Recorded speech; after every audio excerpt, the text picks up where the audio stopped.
Assalamualaikum warahmatullahi wabarakatuh. Perkenalkan, nama saya Andini Liviatul Maghfirah, NIM 202101030093, kelompok 6, Humas dan Media Relations, nomor 42, Strategi Media Relations secara langsung, kelas Manajemen Pendidikan Islam C3, Fakultas Tarbiyah dan Ilmu Keguruan IAIN Jember. Di sini, saya akan menjelaskan tentang strategi media relations secara langsung. Nah, sebelum kita membahas itu, kita bahas dulu apa yang dimaksud dengan definisi media relations. Menurut para ahli, mengutip definisi Public Relations Society of America atau yang disingkat PRSA, Baran mendefinisikan media relations sebagai the public relations professional maintain good relations with professional in the media, understand their deadlines and other understand and earn their trust.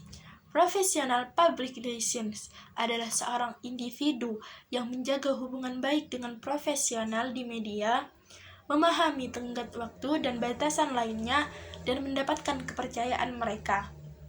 Yang kedua, Leslie memberikan definisi atau pengertian media relations sebagai hubungan dengan media komunikasi untuk melakukan publisitas atau menyebarkan informasi atau merespon kepentingan media terhadap kepentingan organisasi.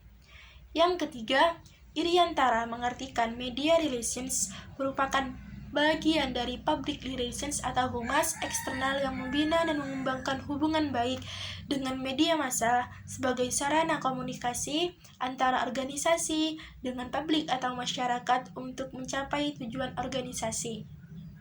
Yang keempat, menurut Jeffkins, mengemukakan press relations atau media relations adalah usaha untuk mencapai publikasi atau penyiaran yang maksimum atas suatu pesan atau informasi public relations dalam rangka menciptakan pengetahuan dan pemahaman bagi khalayak masyarakat dari organisasi atau perusahaan yang bersangkutan.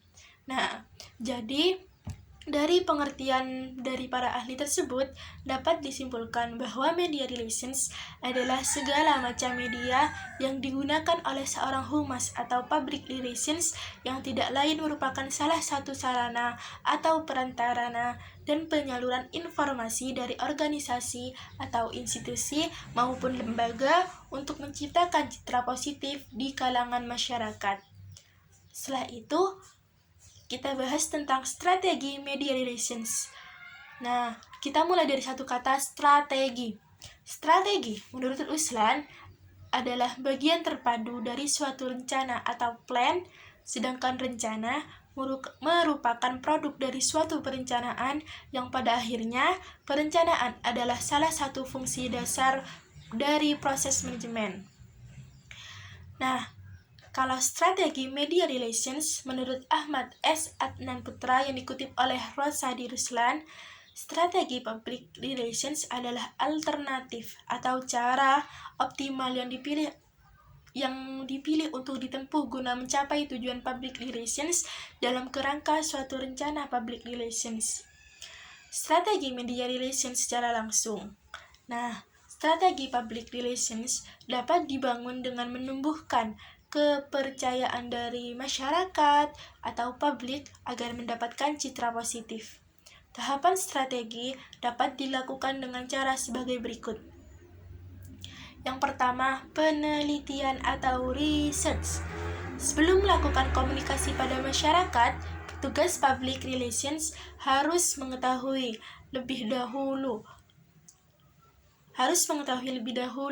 siapa yang akan diberi pesan dan bagaimana keadaan komunikan atau penerima komunikasi tersebut.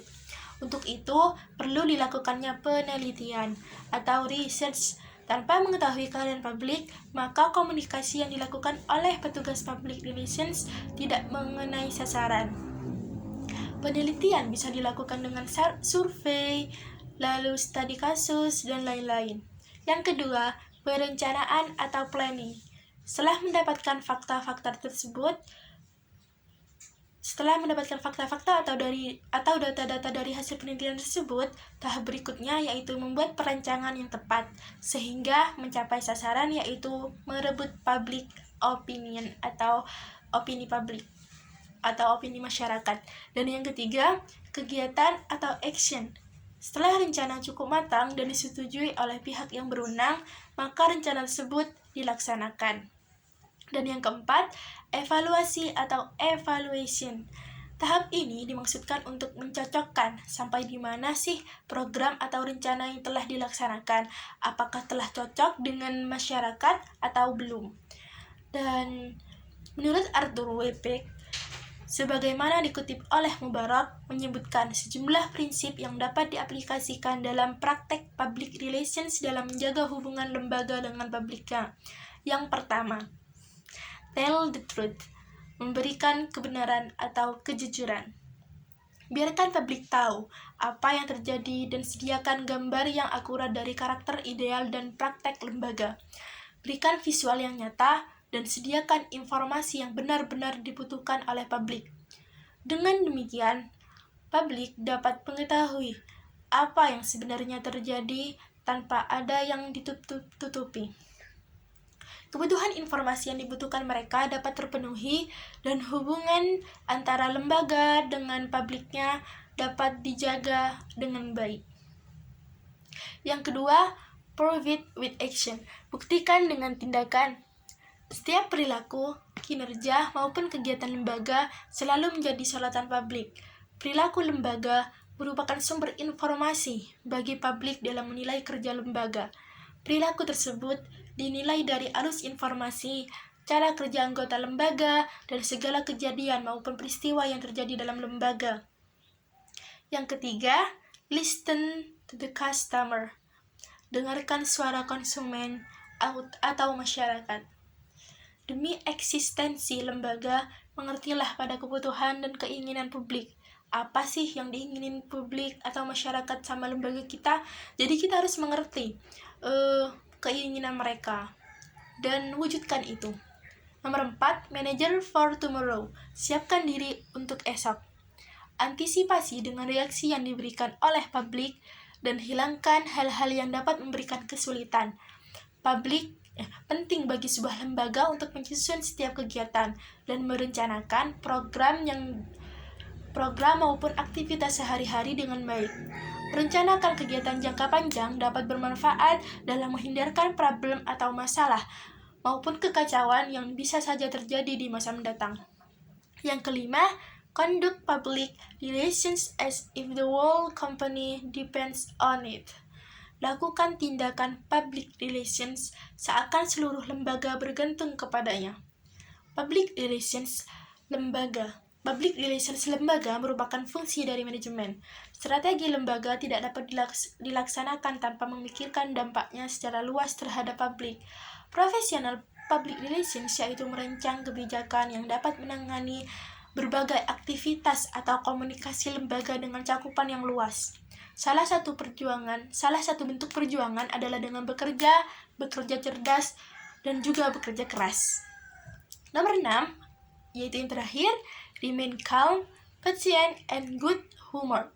Bersikaplah secara konsisten, tenang, dan perhatian saat menyampaikan informasi atau melakukan kontak dengan publik. Bila terjadi krisis, tetaplah tenang dan ingat bahwa mengkomunikasikan masalah dengan kepala dingin atau tidak marah-marah adalah jalan yang terbaik. Public relations harus mempunyai strategi atau cara-cara yang dalam menjalankan aktivitas manajerial. Salah satunya ialah melakukan publisitas dengan mengedepankan aspek keterbukaan, informasi publik, pemberitaan yang benar dan transparan atau tanpa ditutupi. Ia juga harus cermat dalam memilih media yang akan dipakai publikasi agar pesan yang hendak disampaikan menjadi tepat sasaran. Tidak hanya itu, tugas public relations sebagai mediator antara lembaga dan publik atau masyarakat harus selalu intens menggunakan relasi atau pertemuan atau hubungan dengan media pers agar tercipta hubungan yang saling menguntungkan. Nah, dalam membina hubungan baik antara seorang public relations dengan media, maka diperlukan sebuah strategi atau cara-cara untuk menyukseskan kegiatan media relations tersebut. Menurut Partau, terdapat dua jenis strategi humas. Menurut Ruslan, terdapat 4 strategi humas. Dan menurut Iriantara, terdapat 3 jenis strategi humas. Yang pertama, strategi tersebut antara lain, jangan sekali-kali menutup saluran informasi kepada pers. Dalam membina hubungan baik dengan wartawan atau media relations atau pers, pihak perusahaan jangan sekali-kali menutup akses komunikasi dengan media relations atau pers tersebut. Mengingat kebutuhan pers adalah mencari dan memburu berita. Oleh karena itu, pihak perusahaan atau instansi harus memberikan informasi yang patut dipublish dan ke wartawan secara lengkap dan maksimal. Jadi kita harus memilah-milih apa informasi yang layak bisa masuk ke media relation tersebut.